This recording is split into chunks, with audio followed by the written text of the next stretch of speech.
కలుగును గాక. కృప కలిగిన దేవుడు ఈ దినమున మనకు జీవమునిచ్చి ఉన్నాడు. మనము జీవమును పొందుకునేది ఈ స్థలంలో లేమండి. నేడు బ్రతికి ఉన్నామనగా ఆ మహాదేవుని యొక్క కృప మాత్రమే. ఆమేన్, హల్లెలూయా. మరి వాక్యపు లోతుల్లోనికి వెళ్ళే ముందుగా ఒక చిన్న మాట ప్రార్థన చేసుకుని వాక్యంలోనికి వెళుదాం.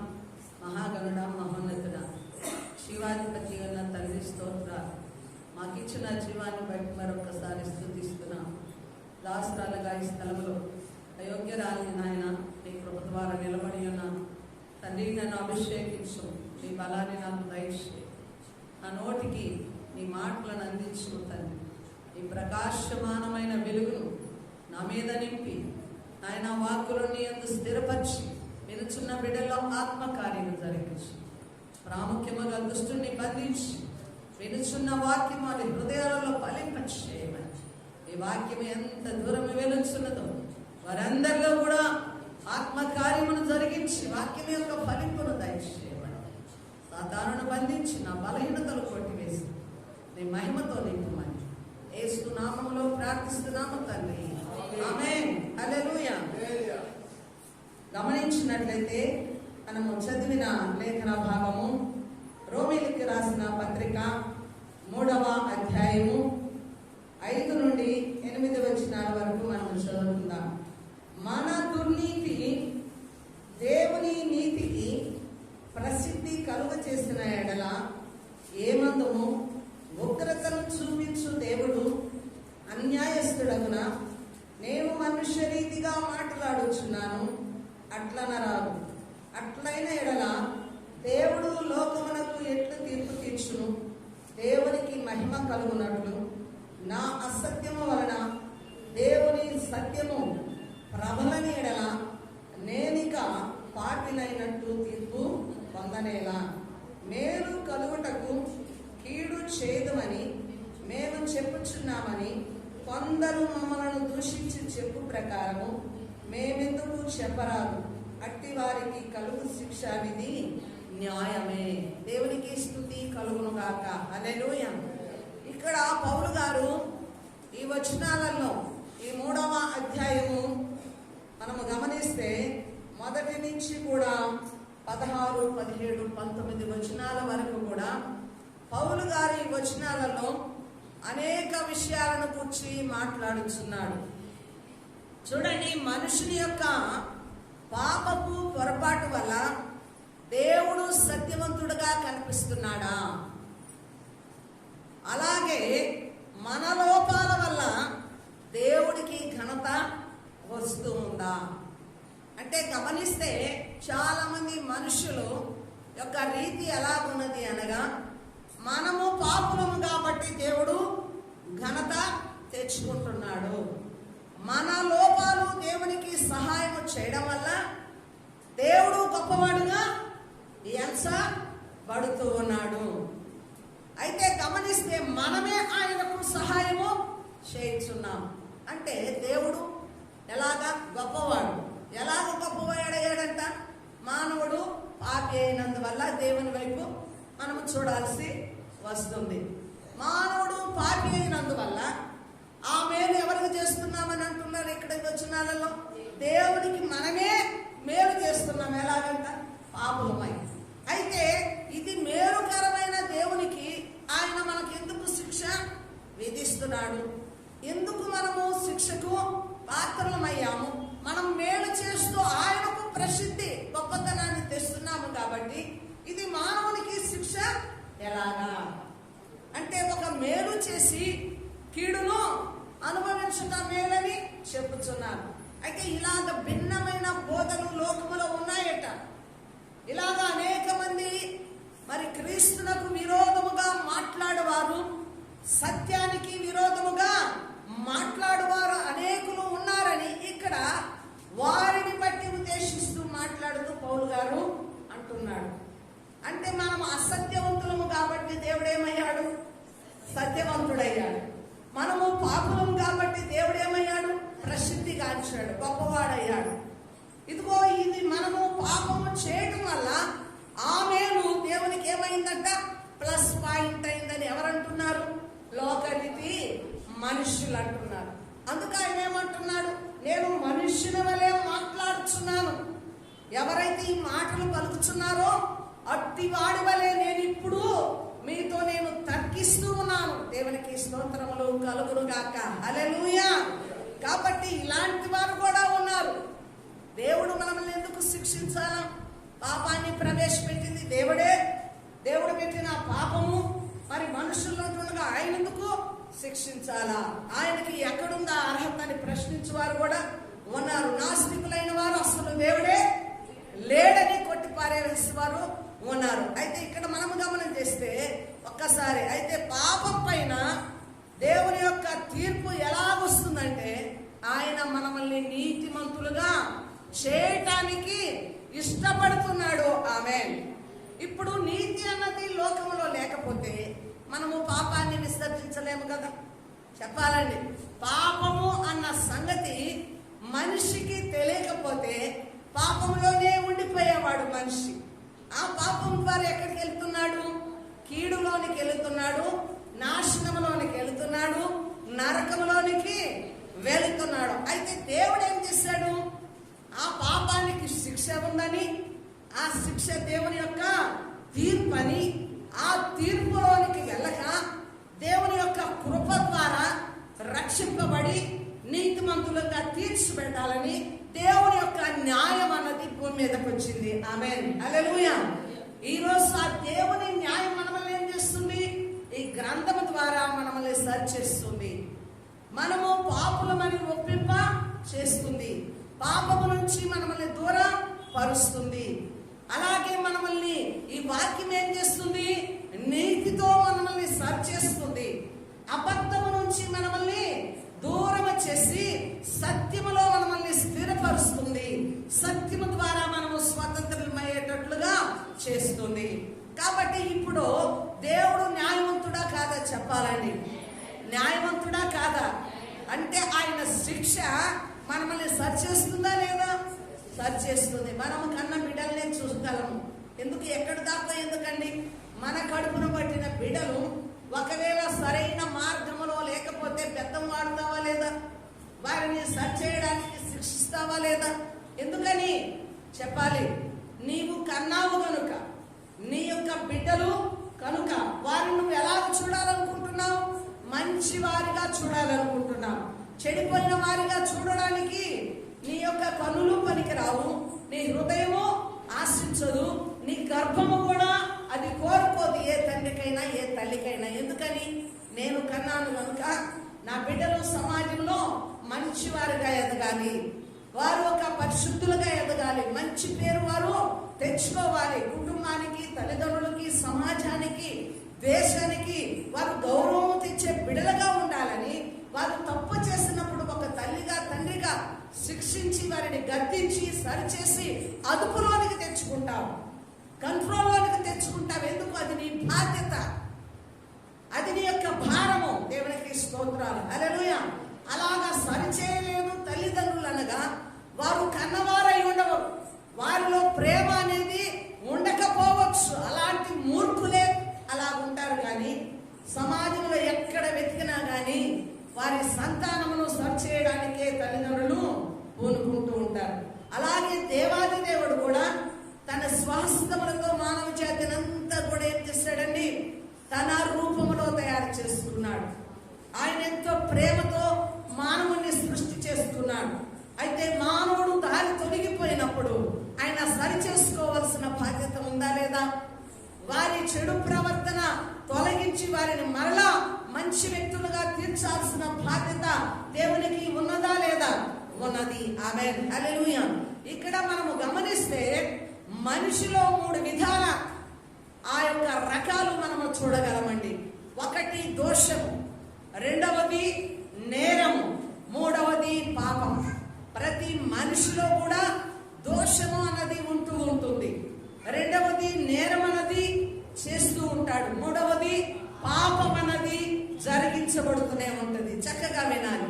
దోషము అన్నది అది మనకు మనము తెచ్చుకునేది, అది మనకు మనము సంపాదించుకునేది దోషం.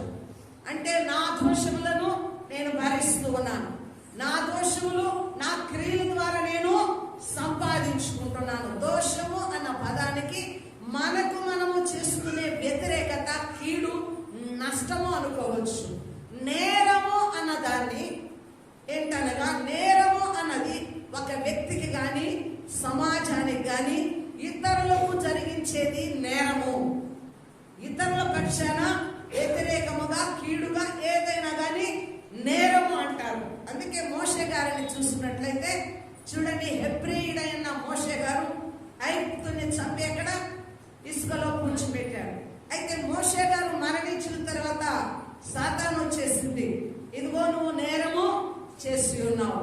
నేరము ఎవరికి చేశాడు? ఇతరులకు ప్రాణహాని కలిగించడం ఇతనికి నేరమాయను. ఆమేన్, హల్లెలూయా. కాబట్టి నీవు నేరం చేసావు గనుక నీవు ఎక్కడికి వెళ్ళాలా? పాతాళంలోనికి వెళ్ళాలా? నిన్ను నేను తీసుకొని పోవాలా. అయితే మిఖాయేలు దేవదూత పోరాడి ఆ యొక్క మోషే గారి ఆ శరీరాన్ని ఆ యొక్క దూత తీసుకున్నది. అతడు మిఖాయేలు గారు తీసుకున్నారు. అయితే గమనించినట్లయితే ఇక్కడ నేరము అన్నది ఇతరులకి జరిగించేది. పాపము అన్న పదము దేవునికి విరోధముగా చేసేది పాపము. పాపము అన్నది దేవునికి విరోధముగా చేసేది పాపం. దోషము నీకు నువ్వు చేసుకునేది, నీకు నువ్వు తెచ్చుకునేది. నేరము అన్నది ఇతరులకి. ఆ నేరము హింసించడము, కొట్టడము, దూషించడము, మాటల ద్వారా గాయపరచడము, మోసగించడము, దోషము, అలాగే ఎన్నో రకాలు కుట్రలు పన్నడము, అసూయ కలగడము, వారిని చంపివేయడము, ఇదంతా నేరాలు. ఎవరి మీద చేస్తాము? ఇతరుల మీద, సమాజం మీద, ఇతరులకు, ఒక వ్యక్తికి చేసేది నేరము. పాపము అన్నది దేవునికి విరోధముగా చేసేది పాపం. ఎందుకో చెప్పగలరా? యోసేపు గారు పోతీఫరు భార్య ప్రేరేపించినప్పుడు ఏమన్నాడు? ఇదిగో నేను దేవునికి విరోధముగా పాపము చేసి ఆయన ఎదుట నేను దుష్కార్యము చేసిన వానిగా ఎలాగ నిలవబడుతును. యోసేపు గారు ఏమంటున్నాడు? పాపము చేసి ఆయనకు నేను వ్యతిరేకముగా, విరోధముగా ఈ పని చేయటము. అంటే పాపం చేయడము ఎవరికి విరోధముగా చెప్పాలండి? దేవునికి విరోధముగా చేసి ఆయన దగ్గర నేను పాపిగా ఎలాగ నిలవబడును. చూడండి, పాపము అన్నది దేవునికి విరోధముగా చేయనది. ఎవరి జీవితంలో అయితే పాపము జరిగించబడుతుందో వాళ్ళు దేవునికి విరోధంగా ఉన్నారు. అవునా కాదు చెప్పాలండి? దేవునికి విరోధంగా ఉన్నారు. అందుకే ఆదిలో అపవాదము చూడండి ఆజ్ఞను అతిక్రమించి పాపము చేసి దేవునికి విరోధులైపోయి అసమాధానం ఎక్కడి నుంచి బయటకు వచ్చారు? ఏదేని తోట దేవుని మనములో నుంచి బయటకు వచ్చారు. అంటే ఇక్కడ దేవునికి వ్యతిరేకముగా చేసేది పాపము. కాబట్టి దేవుడికి వ్యతిరేకంగా ఉండడానికి దేవుడు మానవుల్ని సృష్టించుకోలేదు. ఆయనతో సమాధాన పడడానికి, ఆయన బిడ్డలుగా ఉండడానికి, ఆయనతో సహవాసము చేయడానికి, ఆయన రాజ్యములో ప్రవేశించడానికే దేవుడు మానవుడిని సృష్టి చేసుకున్నాడు. అయితే దేవునికి వ్యతిరేకంగా ఉన్న ఆ పాపాన్ని దేవుడే తీసివేయాలా లేదా చెప్పాలండి? తీసివేయాలా. హల్లెలూయా. పాపము తీసే బాధ్యత ఎవరికి ఉన్నది? దేవునికే ఉన్నది. హల్లెలూయా. ఈ లోకంలో ఎక్కడైనా దేనికైనా మందు ఉండవచ్చు, లేకపోతే వేరే మార్గము ఉండవచ్చు, కానీ పాపానికి విరుగుడు మాత్రము అది దేవుని ద్వారానే. ఆమేన్, హల్లెలూయా. కాబట్టి ఇక్కడ మనము గమనించినట్లయితే పౌలు గారు మరి ఈ యొక్క పరిస్థితిని బట్టి ఆ యొక్క మాటలన్నీ మనకు వివరిస్తున్నాడు. ఆమేన్, హల్లెలూయా. అందుకే మానవుడు పాప దాస్యములో ఉన్నాడని ఆ కింద వచనాలలో చక్కగా చెప్తున్నాడండి. 11వ వచనం చదువుదాన్ని ఒకసారి. రోమీయులకు రాసిన పత్రిక 3వ అధ్యాయం 11వ వచనం. 11 నీతిమంతుడును లేడు, ఒక్కడను లేడు, గ్రహించు వాడెవడును లేడు, దేవుని వెతకు వాడెవడు లేడు. ఆమేన్, హల్లెలూయా. ఇక్కడ ఈ వచనాలలో మానవుల్లో పాపం ఉన్నదని, మానవుడు దేవునికి విరోధంగా జీవిస్తున్నాడని 7 రకాలుగా 11వ వచనం నుండి 19వ వచనం వరకు కూడా ఆ యొక్క వివరిస్తూ ఉన్నాడు. అంటే తాను పాపమును గురించి మానవులో ఉన్న లక్షణాలను బట్టి వివరిస్తూ ఉన్నాడు. మొదటిది ఏమిటంట, నీతిమంతుడు అన్నవాడు లోకములో ఒక్కడును కూడా లేడట. దేవుని గ్రహించుకున్నవాడు ఒక్కడు లేడు, వెతకువాడు కూడా ఒక్కడు లేడు. హల్లెలూయా. నెంబర్ 1 గమనిస్తే మనిషి అంతా కూడా ఘోర విషమే. మనిషి జీవితము మురికి గుడ్డ వంటిది. అది ఎంత క్లీన్ చేసుకుంటున్నా మరలా అపరిశుద్ధత అనేది వస్తూనే ఉంటుంది. కాబట్టి లోకంలో పాపం లేదని చెప్పడానికి వీలు లేదు. మనిషి పాపి, ప్రతి మనిషి కూడా పాపి అని ఈ లేఖన భాగము సెలవిస్తుంది. గ్రహించువాడు కూడా లేడు. ఏం గ్రహించాలా? నాలో పాపం ఉన్నదని గ్రహించువాడు లేడంట. పాపం ఉన్నదని గ్రహిస్తే డెఫినెట్ గా పాపానికి విరుగుడైన దేవుని వైపు మలుతావు. కానీ గ్రహించేవాడు లేడంట. ఎందుకని? నేను చేసేది కరెక్ట్, నేను చూసేది కరెక్ట్, నేను రాంగ్ రూట్ లో వెళ్ళట్లేదు, రైట్ రూట్ లోనే నేను వెళుతున్నాను, అంతా నేను పర్ఫెక్ట్ గా ఉన్నాను, నాలో తప్పు లేదని గ్రహించుకునేవాడు లేడంట. హల్లెలూయా. గ్రహింపు వచ్చినప్పుడు వెతుకుతాం. దేవునికి స్తోత్రాలు. హల్లెలూయా. ఇప్పుడు మనమే ఉన్నాం, రెడీ వచ్చేటప్పుడు ప్రతి ఒక్కరు కూడా అద్దాన్ని చూసుకుంటారు. ఎందుకని? బయటకు వస్తున్నప్పుడు ఆ జుట్టు బాగుందా, లేకపోతే పౌడర్ వేసుకున్న పౌడర్ ఎక్కువ ఉందా, సరిగా వస్త్రాలు నేను కట్టుకున్నానా లేదా, ఏదైనా లోపం కనపడుతుందని ఎందుకు చూసుకుంటాం? అంత మనం సరి చేసుకోవడానికి. అంటే మనిషిలో లోపము తెలుసుకున్నప్పుడు సరి చేసుకునే అవకాశం ఉంటుంది. కాబట్టి గ్రహించడం లేదు కనుక దేవుని వైపు తిరగలేకపోతున్నాడు. అంతేకాకుండా వెతకలేకపోతున్నాడు. గ్రహింపు వచ్చినప్పుడు వెతుకుతాం. అయ్యో నేను పాపిని, ఈ దోషం పోవాలంటే నేను ఎక్కడికి వెళ్ళాలా? అందుకే ఈ పౌలు గారు అన్నాడు కదా, అయ్యో నేను ఈ యొక్క దేవునితో మంచి చేయాలన్నా నేను చేయలేకపోతున్నా, చెయ్య ప్రయత్నం చేసినా ఆఖరికి నేను కీడే జరిగించడానికి హృదయం ప్రేరేపిస్తుంది, నా శరీరం అలాగా బలవంత పెడుతుంది. కాబట్టి ఇంటి మరణం నుంచి నన్ను ఎవడో రక్షించగలనని మహా ఆయన వేదనతో అంగలార్చాడు. అయితే 15వ అధ్యాయంలోనికి వెళితే ఏమంటున్నాడు? ఓ మరణమా నీ ముళ్ళు ఎక్కడ? ఓ మరణమా నీ విషయం ఎక్కడ? మరణపు ముళ్ళు ఆయన విరిచేస్తున్నాడు. హల్లెలూయా. నన్ను అన్నింటిలో అత్యధికమైన విజయముతో నన్ను ఊరేగిస్తున్న నా దేవునికి స్తోత్రము కలుగునుగా స్తుతించాడు. ఆమేన్. హల్లెలూయా. చూడండి 7, 8 వచనాలు 5వ అధ్యాయం నుంచి కూడా పాపము, మరణము, విడుదల, మనిషి యొక్క శిక్ష, మనిషి పాపి, మనిషికి శిక్ష పాత్రుడు, పాపానికి శిక్షగా పాత్రుడు. కానీ ఇంటి మరణము నుంచి ఎవడు విడిపించగలడని ఆ వేదన చెందిన పౌలు గారు 15వ అధ్యాయంలోకి వచ్చేసరికి ఆయన క్రీస్తు యొక్క శిలువ ద్వారా నా యొక్క మరణపు ముళ్ళును ఆయన శిలువ మీద విరిచేస్తున్నాడు. ఆమేన్. ఇప్పుడు మరణమా నువ్వెక్కడా? నేను పాపం నుంచి విడుదల పొంది ఉన్నాను. నాకు అన్నిటిలో ఒకప్పుడు శరీరంతో మంచి చేయాలన్నా చేయలేకపోయాను. ఇప్పుడు క్రీస్తు యేసు రక్తముతో నేను కడగబడి ఆయన సొంతగా ఏర్పరచబడిన తర్వాత ఇప్పుడు నేను ఆ పాప క్రియలు నాలో నుండి విడుదలైపోయినాయి. శరీర నియమాలు తొలగిపోయినాయి. ఆత్మ నియమంలోనికి వచ్చాను. ఆత్మీయ సంగతులు అర్థమవుతున్నాయి. ఆత్మాభిషేకంతో పరిశుద్ధాత్మ శక్తితో నింపబడ్డాను కనుక ఇప్పుడు శరీర నియమానికి సంబంధించిన పాపము నాలో లేదు. ఆత్మానుసారముగా జీవిస్తూ నేను ఇప్పుడు జీవించుచున్న వాడిగా, హల్లెలూయా, మృతుడను గాక సజీవుడుగా మరణాన్ని బంధించిన ఆ యేసు నామమును బట్టి ఈ శరీరము ద్వారా అన్నింటిలో విజయము పొందుకుంటున్నాను. ఆమేన్. హల్లెలూయా. దేవునికి స్తోత్రములు కలుగును గాక. మొదటిదిగా నెంబర్ 1 ఏం తెలియజేస్తున్నాడు?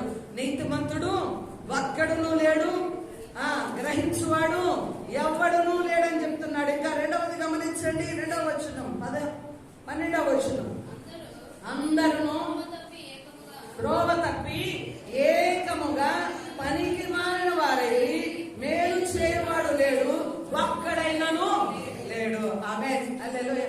చూడండి, అందరూ త్రోవ తప్పి పనికి మారిన వారైపోయారంటే ఎవరో? అందరూ లోకములో ఉన్న ప్రతి ఒక్కరు కూడా, హల్లెలూయా, లోకములో ప్రతి ఒక్కరు కూడా త్రోవ తొలగిపోయారు. అందుకే గొర్రెల వలె తోవ తప్పిపోయారంట. గొర్రెలకు ఒక బుద్ధి ఉంటుంది. ఒక గొర్రె ముందు వెళ్ళిపోయిందంటే ఏదో ఒక మార్గాన మరలా వెనుకున్నవి కూడా తలదాడించుకుంటూ దాని వెంబడి వెళ్ళిపోతాయి. గొర్రెల వలె తోవ తప్పిపోయి, అంటే ఒక గొర్రె పోయిందంటే ఇంకొక గొర్రె, అలాగే మందంతా కూడా ఆ ముందు పోతున్న ఆ గొర్రెలను వెంబడిస్తాయి. అలాగే లోకంలో కూడా ప్రతి ఒక్కరూ దేవుని మార్గాలను వెతికే వాళ్ళు లేరు, దేవుని తెలుసుకునేవారు లేరండి. అందరూ కూడా త్రోవ తప్పి ఎలాగైపోయారంట? పనికి మారిన వారైపోయి మేలు చేయలేక ఏం చేస్తున్నారు? కీడునే చేస్తున్నారు. ఆమేన్, హల్లెలూయా. అంటే లోకమంతా పాపముతో నిండి ఉన్నది. లోకములో ప్రతివాడు ఒక్కొక్క దేవతను, ఒక్కొక్క దేవుణ్ణి నిర్మించుకొని సత్యాన్ని వెంబడించలేని స్థితిలో, దేవునికి భయపడలేని స్థితిలో, దేవుని వెతకలేని స్థితిలో, తన యొక్క పాపాన్ని కడుక్కోలేని స్థితిలో అందరూ ఉంటూ ఉన్నారు. ఆమేన్, హల్లెలూయా. ఆ మూడవది కూడా చూద్దామండి. వారి గొంతుగా తెరచిన సమాధి తమ మానుపుతో మోసము చేయుచుందురు, వారి పేదల క్రింద సర్ప విషం ఉన్నదంట. ఆమేన్, హల్లెలూయా. దేవునికి స్తోత్రములు కలుగును గాక. మనిషికి ఏమేమి ఉంటాయి? కన్నులు ఉంటాయి. ఇంకా మనిషికి ఏముంటుంది? మాట్లాడే నాలుగు ఉంటుంది. త్రోవ నడవడానికి పాదాలు ఉంటాయి. అయితే ఇప్పుడు చూడండి ఏమైపోయింది? హృదయము అన్నిటికంటే మోసకరమైనది, హల్లెలూయా, పాపకరమైన. అంటే హృదయము చెడిపోయింది, దేవుని వెతకలేని కన్నులు వండిపోయినాయి, మంచి మార్గాలలో నడవలేని కాళ్ళు మనిషి కలిగి ఉన్నాడు. ఆమేన్. శరీర అవయవాలు, మనిషికి ఇచ్చిన దేవుని అవయవాలను కూడా సరి అయిన పద్ధతిలో ఉపయోగించుకోలేని స్థితిలో మానవుడు ఉండిపోయాడు. ఇప్పుడు గమనిస్తే కొంతమందిని చూస్తే పైకి బాగా మాట్లాడతారు, లోపల ఏముంటుందో పెదవుల మీద అసూయ నింపుకొని ఉంటారు. పైకేమో అక్క నువ్వు మంచిదారు, అన్న నువ్వు మంచివాడు. ఆమేన్, హల్లెలూయా. ప్రతి మనిషి కూడా నాలుగు ద్వారా ఏం చేస్తున్నారంట? పాపం చేస్తున్నారు. ఆమేన్. చిన్న అగ్గిపుల్ల ఒక అడవిలో వేస్తే అడవంతా ఏమైతుందండి? కాలిపోతుంది. ఆమేన్. నాలుగు కూడా ఎలాంటిదంట? ఎలాంటిది? అగ్గి పుల్ల వంటిది, అగ్ని వంటిది.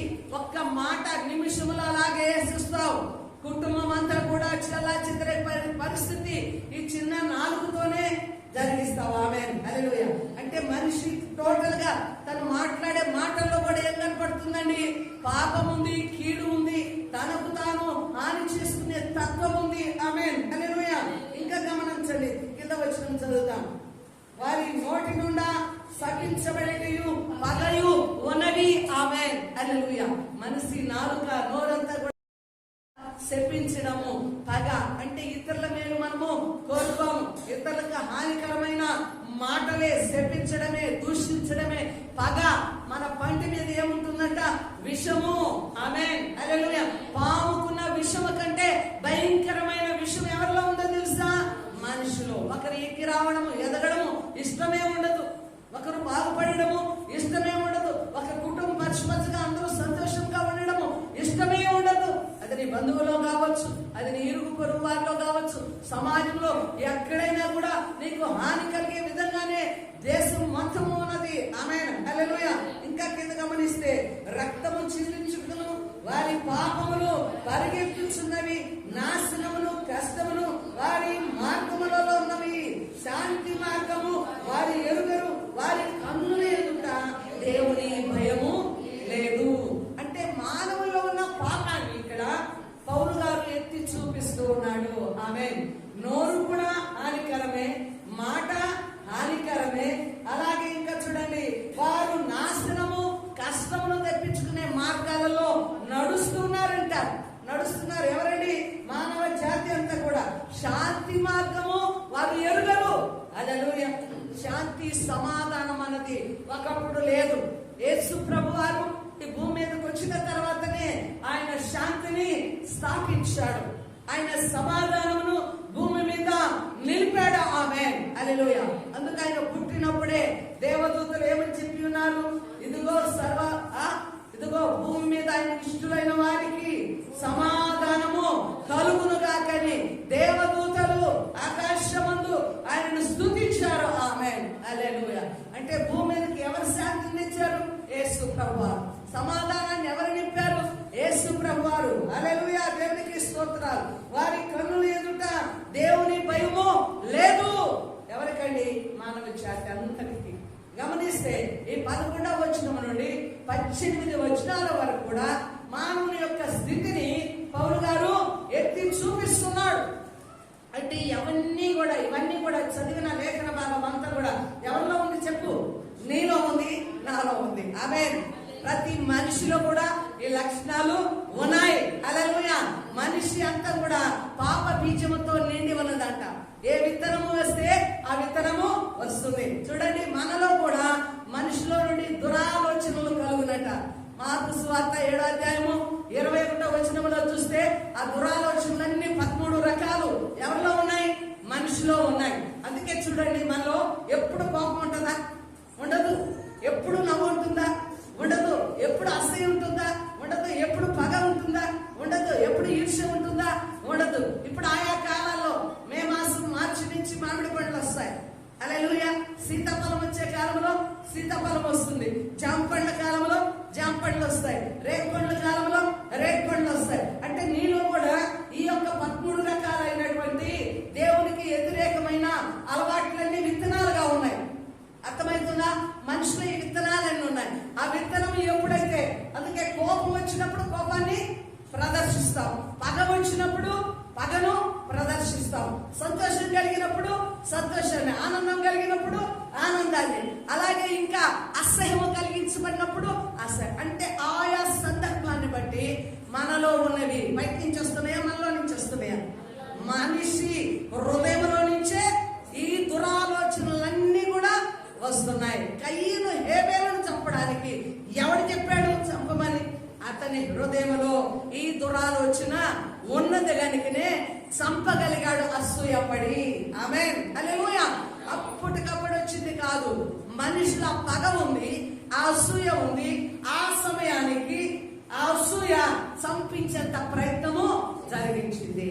కాబట్టి ఇప్పుడు మానవుడు పాపియా కాదా చెప్పాలి. మీ నోటితోనే మీరు చెప్పాలి. ప్రతి మనిషి కూడా పాపియే.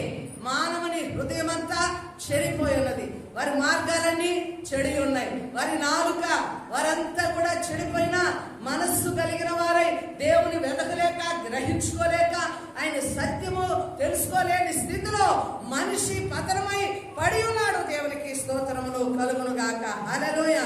కాబట్టి ఇలాంటి పలికి మాలిన స్థితిలో ఉన్న మానవులను రక్షించడానికి యేసు ప్రభువారు ఈ లోకములోనికి వచ్చి ఉన్నాడు. దేవునికి స్తుతి కలుగును గాక. హల్లెలూయా. అందుకే చూద్దాము కీర్తనలు 14వ కీర్తన 1 నుంచి 3 వచనాల వరకు స్పీడ్ గా తెరవాలండి. 14వ కీర్తన 1 నుంచి. దేవుడు లేడని బుద్ధిహీనులు తమ హృదయములో అనుకుందరు. వారు చెడిపోయిన వారు అసహ్య కార్యములు చేయుదురు. మేలు చేయవాడెవడనూ లేడు. వివేకం కలిగి దేవుని వెతకవారు కలరేమని యెహోవా ఆకాశము నుండి నరులను పరిశీలించును. ఈ వచనాలన్నీ కూడా, కింద వచనాలు కూడా మరలా మీరు నిదానముగా చదువుకోండి. ఆమేన్. హల్లెలూయా. దేవుడు లేడని ఎవరు చెప్తారంట? బుద్ధిహీనులు తమ హృదయములో అనుకుందరు. ఆమేన్. ఇప్పుడు పైన మనం ఏమనుకున్నాం? ఆయన యొక్క నీతి మన యొక్క పాపము ఆయన నీతిగా చేసిందంట. అంటే మనం పాపులమయ్యాం కాబట్టి ఆయన గనుడుగా ఎంచబడ్డాడు. ఎంత బుద్ధిహీనత! అవునా కదా? దేవుడికి ఆల్రెడీ ఘనత ఉంది. ఆయన దేవుడు. ఆమేన్. నీ పాపం వల్ల ఆయనకు ఘనత రావటం ఏంటి అంటే, బుద్ధిహీనుడు తమ హృదయంలో ఇలాంటి ఆలోచనలు కలిగి ఉంటాడు. ఆమేన్. అందుకే దేవుడు మానవుడు ఎక్కడైనా నన్ను వెదకి కనుగొననేమోనని ఆకాశంలోనే చెందిస్తున్నాడంట. నరులందరినీ పరిశీలిస్తూ ఉన్నాడు. ఎందుకు పరిశీలించాలా? ఆమేన్. మనం కొన్నిసార్లు మన బిడ్డలను టెస్ట్ చేస్తాం. చిన్న పిల్లల్ని కొద్దిసేపు దాక్కుంటాం. ఎవరికి కనబడకుండా సైలెంట్ గా చాట్లోకి వెళ్తామంటే నీ బిడ్డ నిన్ను వెతుకుతాడా, లేదా ఏడుస్తాడా, లేదా మమ్మీ అంటాడా, డాడీ అంటాడా అని వారిలో ఉన్న ఆశను చూడాలని ఎవరమైనా తరుణంగా చేసామా లేదా? ఒక్క నిమిషము అట్లాగా పక్కకి వెళ్ళిపోతాం. వాడు ఎంతగా ఎదుగుతూ మమ్మీ మమ్మీ అంటుంటే నీలో హృదయంలో ఏమొస్తుంది? సంతోషం వస్తుంది. అంటే మమ్మీ లేకపోతే వీడు తట్టుకోలేడు. అంటే ఇంత ఆశ వీడిలో ఉందని నువ్వు పొందుతావు. అందుకే దేవుడు కూడా ఏం చేస్తాడు? ఆకాశంలో నుండి నేను సృష్టించిన నా సంతానము, నా బిడ్డలు భూమి మీద ఎవరైనా వెతికి నన్ను కనుగొంటారేమోనని నిత్యము ఆయన ఏం చేస్తున్నాడండి? పరిశీలన చేస్తూ ఉన్నాడు. ఆమేన్, హల్లెలూయా. అందరూ కొద్దిగా చెడిపోయిన వారై ఉన్నారు. ఇంకా మనము యెషయా గ్రంథము 59వ అధ్యాయము 7-8 వచనాలు చూద్దాం. యెషయా గ్రంథము 59వ అధ్యాయము 7-8 వచనాలు.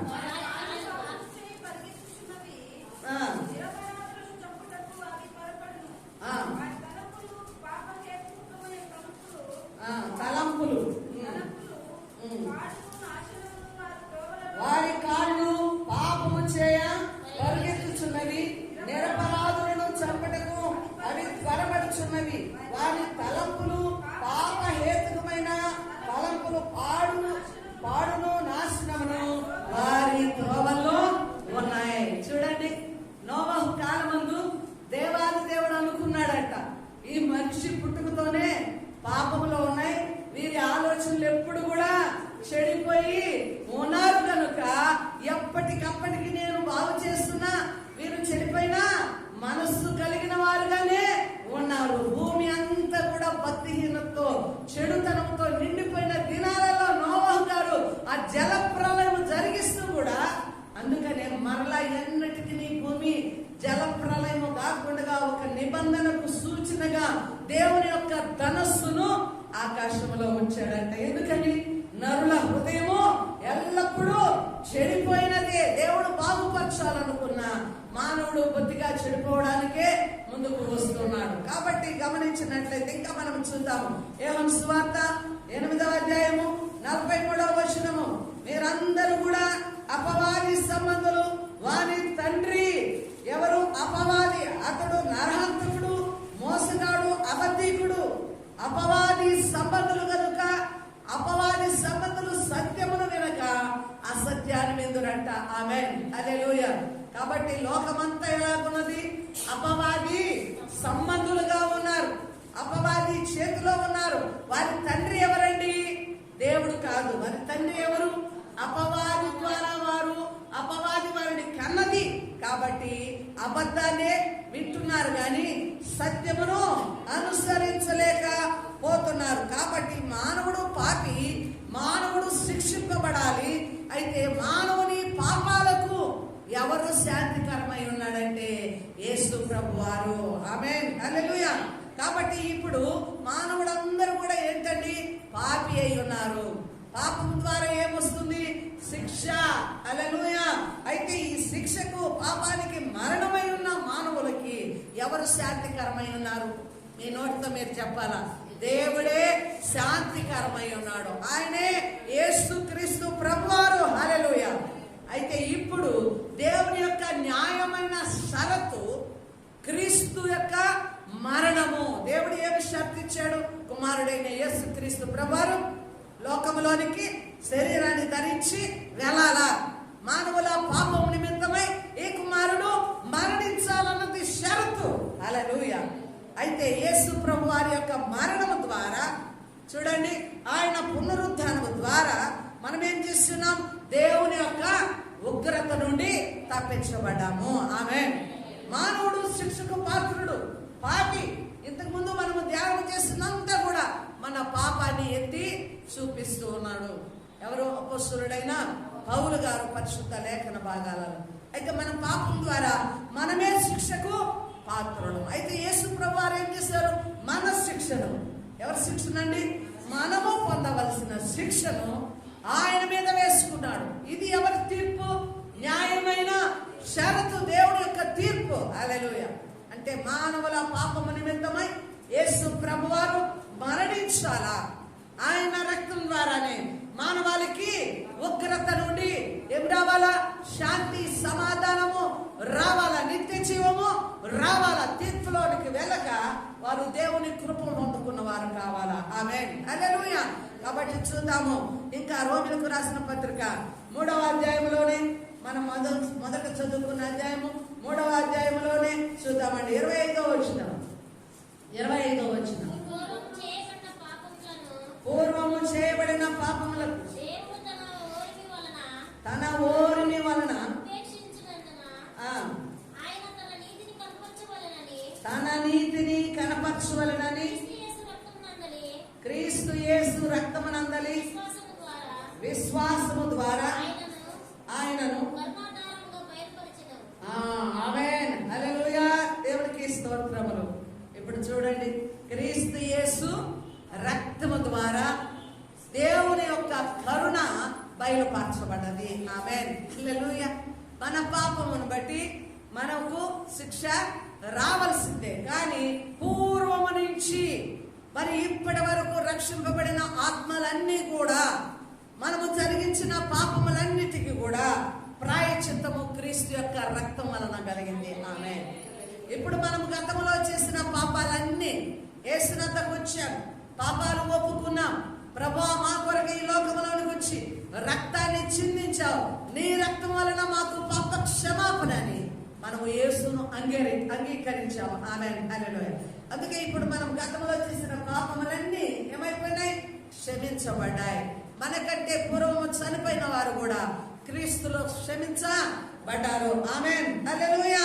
కాబట్టి ఆయన యొక్క నీతి ఏమైందో తెలుసా? మనకు క్రీస్తు రక్తం వలన తన నీతి మనకు బయలుపరచబడ్డది. కాబట్టి యేసు క్రీస్తు విశ్వాసము ద్వారా, ఆయన నామమును బట్టి విశ్వాసం ఉంచడం ద్వారా నీతిమంతులముగా మనము ఏమైపోతున్నాం?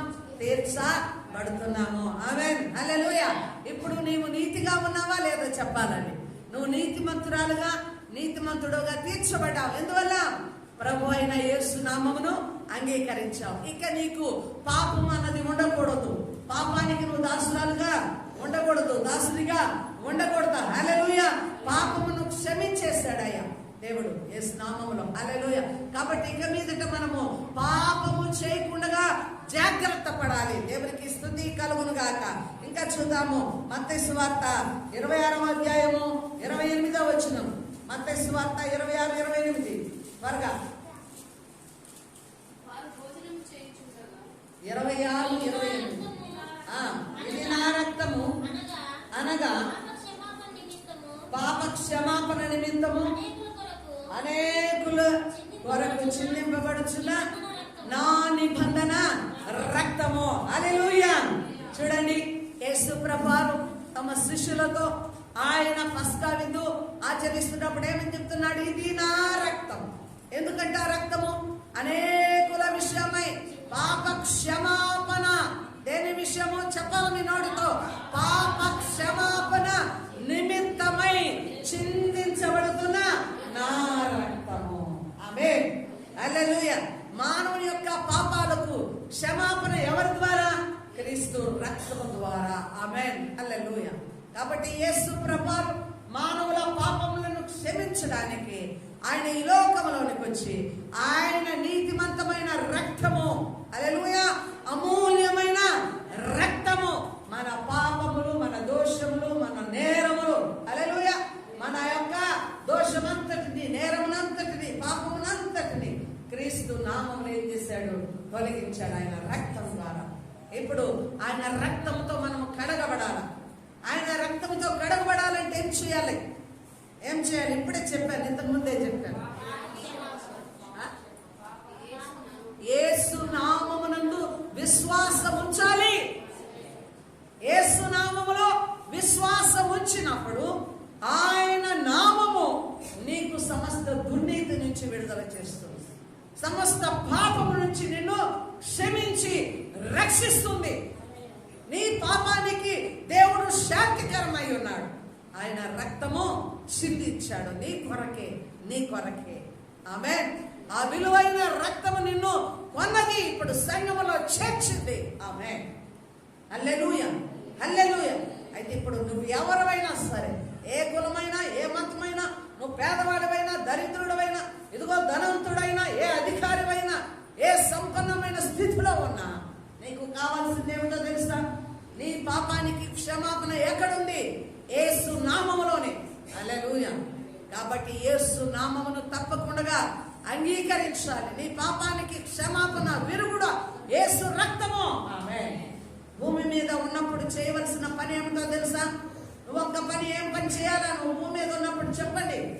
యేసు నామమును అంగీకరించాలి.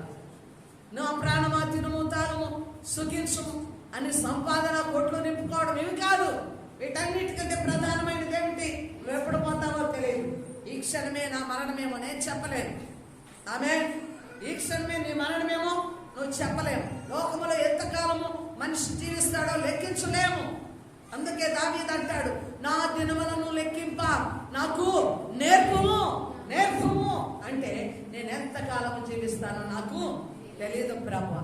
జీవించిన కాలములో నిన్ను కలిగిన జీవితము నాకు దయచేయమని లెక్కించాలా.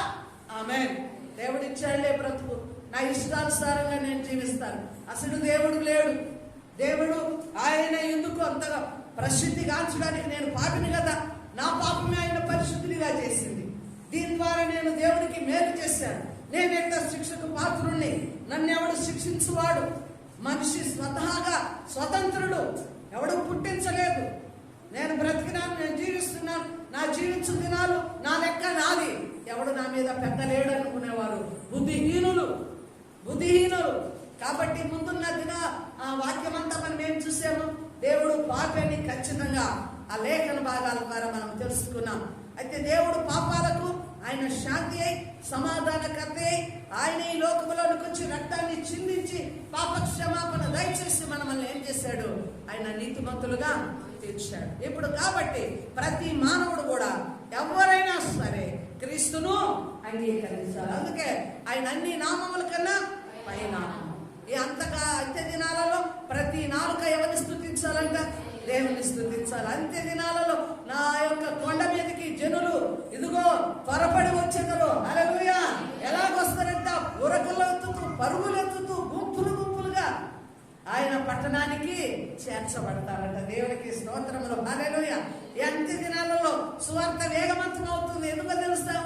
ఏ యొక్క విద్య లేని, ఏ యొక్క అర్హత లేని నన్నే దేవుడు వాడుకుంటున్నాడంటే ప్రపంచం అంతా కూడా ఎంత మంది సేవకులు దేవుడు వాడుకోవట్లేదు. ఎన్ని దున్నని భూములు దేవుడు దున్నిస్తలేడు.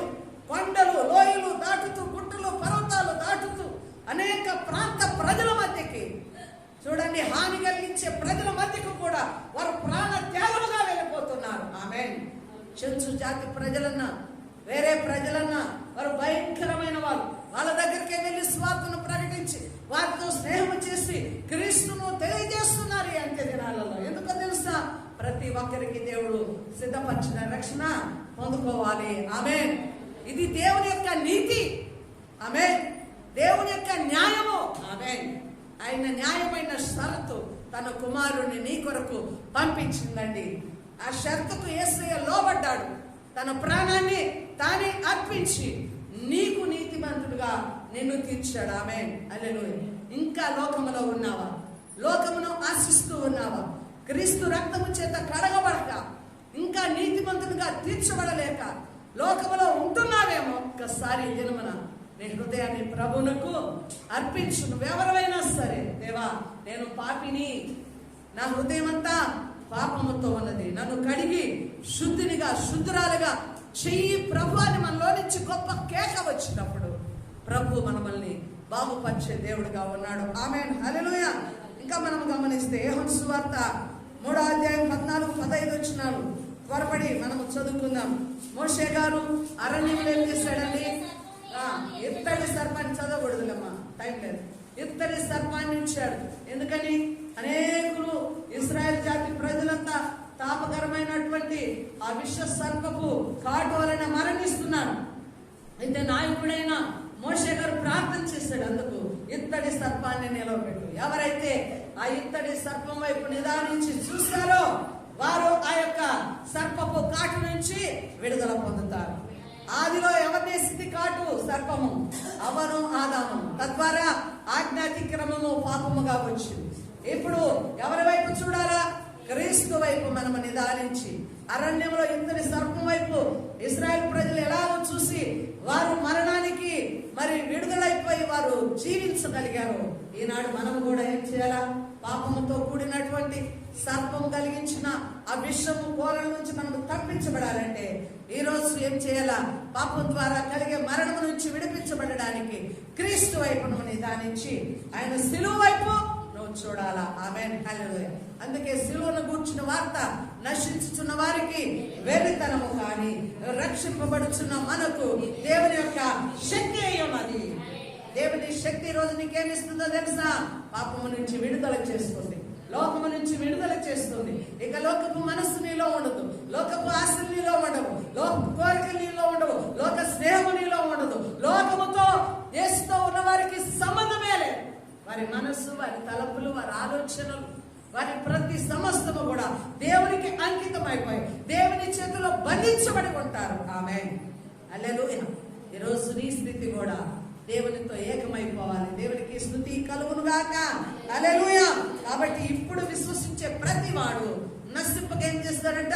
నిత్య జీవము పొందుకొనును. ఇంకా చూద్దాం పేతురు రాసిన మొదటి పత్రిక 2వ అధ్యాయము 25వ వచనం. మాను మీద వేలాడబడిన వాడు శాపగ్రస్తుడు. అయితే యేసు ప్రభువారు ఏం చేశాడండి? మన కొరకై ఆ శిలువ మీద శాపములన్నిటినీ భరించి ఆయన ఏమయ్యాడు? శాపగ్రస్తుడుగా మారాడు. ఆమేన్, హల్లెలూయా.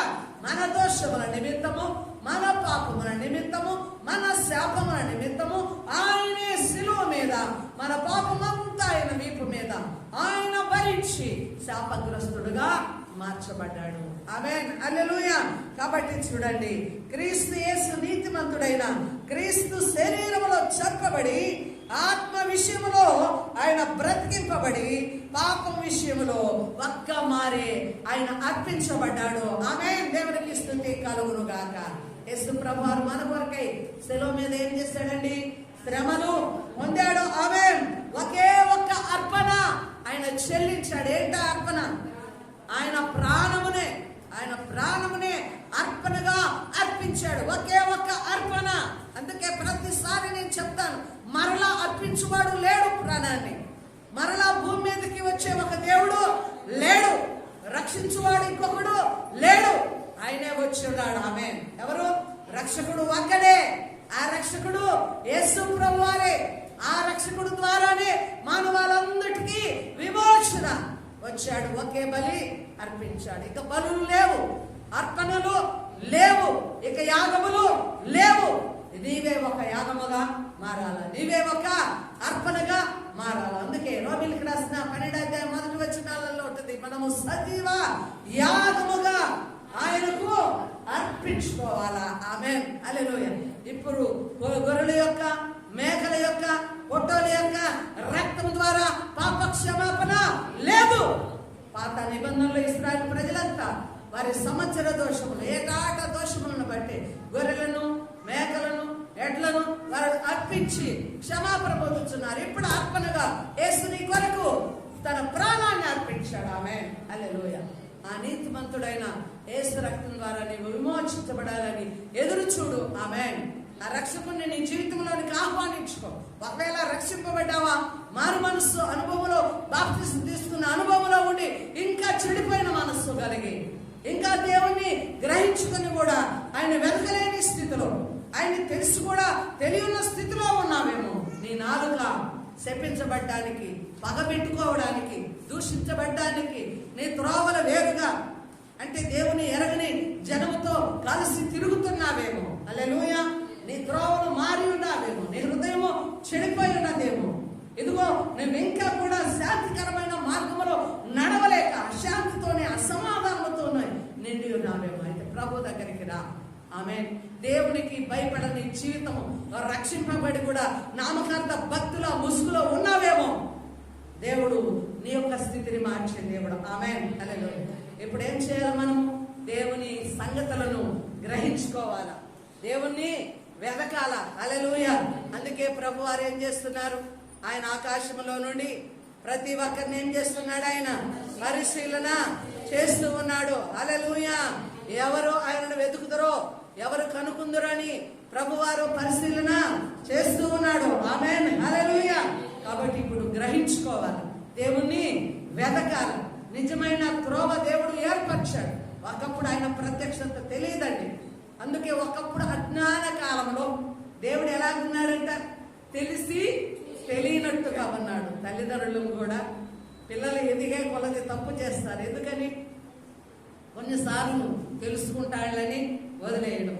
తెలిసి తెలియనట్టుగా ఎందుకుంటారు? తెలిస్తే వెంటనే శిక్షించాలి. ఎందుకని?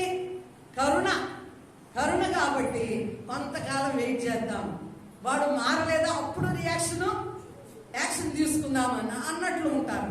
అయితే దేవుడు కూడా అజ్ఞాన కాలంలో ఎలాగున్నాడంట, తెలిసి తెలియనట్టుగా చూసి చూడనట్టున్నాడు. ఇప్పుడు ఎలాగున్నాడు? అంతటా మారు మనస్సు పొందాలని. ఎందుకని? ఇప్పుడు జ్ఞానకాలం వచ్చేసింది, జ్ఞానం వచ్చేసింది. ఎందుకని? గ్రహించుకునే మనస్సును దేవుడు ఇచ్చాడు. వాక్యం మన చేతిలో ఉంది, ఇదే జ్ఞానము.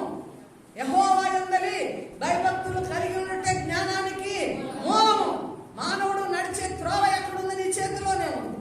పరిశుద్ధ గ్రంథము మానవుడు ఎలా బ్రతకాల, ఎలాగ జీవించాలా, ఈ గ్రంథం ఇప్పుడు బోధించబడుతుంది. సత్య మార్గము నీకు తెలియజేయబడుతుంది.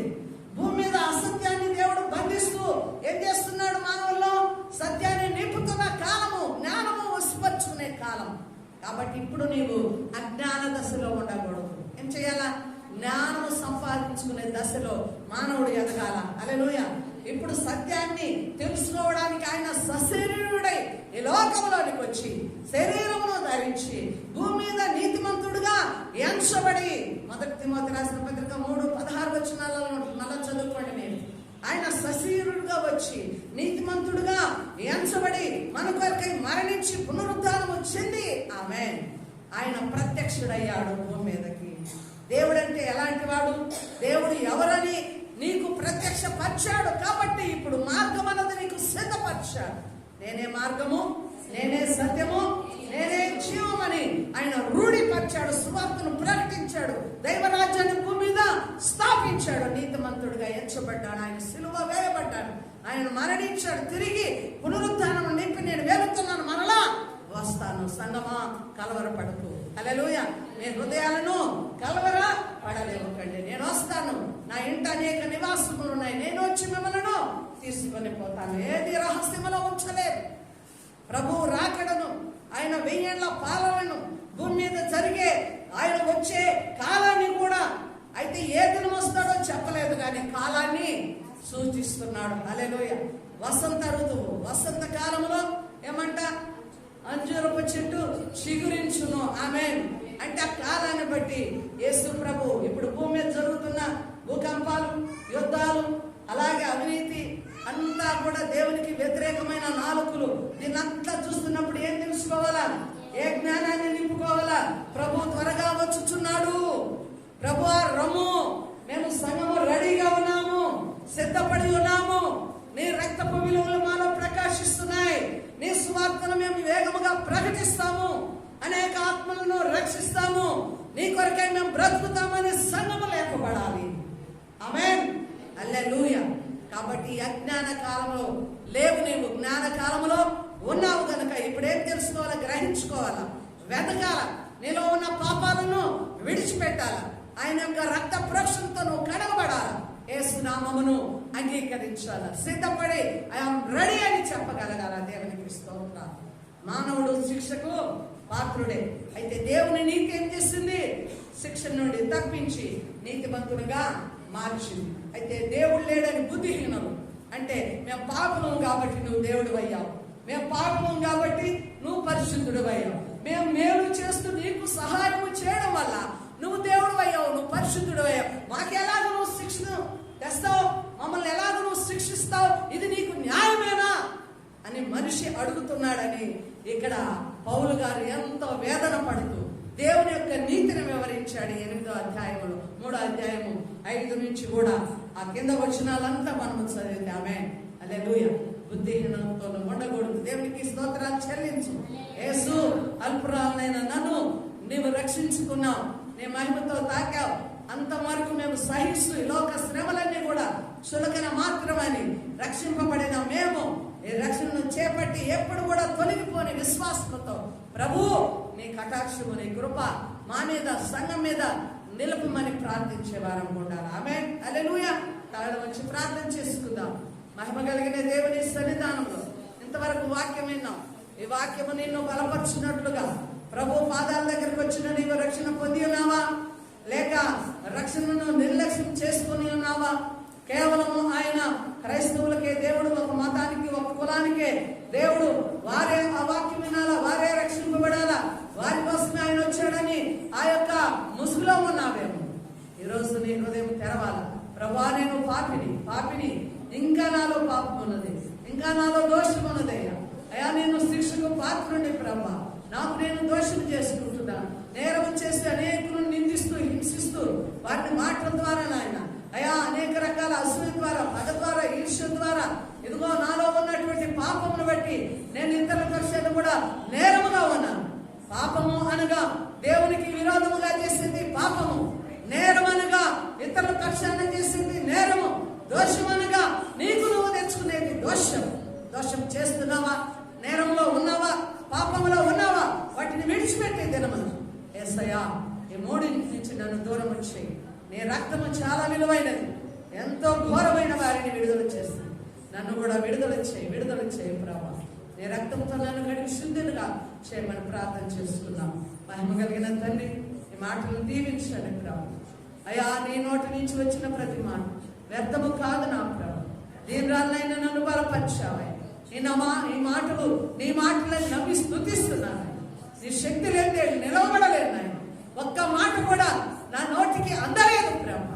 నీ మహత్యమే, నీ శక్తే, నీ బలమైన కార్యమే. In the name of Lord Jesus ఒక్కొక్కరిని మీరు తాకుదురుగా, ఒక్కొక్కరిని మీరు ముట్టుదురుగా నాయన. అపజయం ఉన్న బిడ్డలకు జీవం కలుగచేయుదురుగా తండ్రి. శరీరంలో నాయన ఉన్న ప్రతి రుగ్మత, ప్రతి చెడు తలంపు యేసు నామములో విడుదలైపోవునుగా. అసత్యములో నడవకుండా సత్య మార్గములో నాయన నువ్వు కన్న బిడ్డలుగా నీ బీజముగా ప్రతి ఆత్మను రక్షించుకోనమని ఈ వాక్యం వెల్లడిగాక ప్రతి హృదయంలో నాయన పశ్చాత్తాపము, వేదన, కన్నీరు, మారు మనసు కలిగించమని ప్రార్థిస్తున్నాం. ఎంత దూరం వాక్యం వెళుతున్నదో, ఎందరు వింటున్నారు, వారి మీద నీ అభిషేకం దిగునుగా, వారిలో మారు మనసు కలుగునుగా. నీ వాక్యం వారిని సరిచేయునుగాక, బుద్ధి చెప్పనుగా, నీ తట్టు మలుదురుగా దాన్ని నీ కృపకి నీ బిడ్డను ఉంచుకోనమని యేసు నామములో ప్రార్థిస్తున్నాము తండ్రి. ఆమేన్. హల్లెలూయా.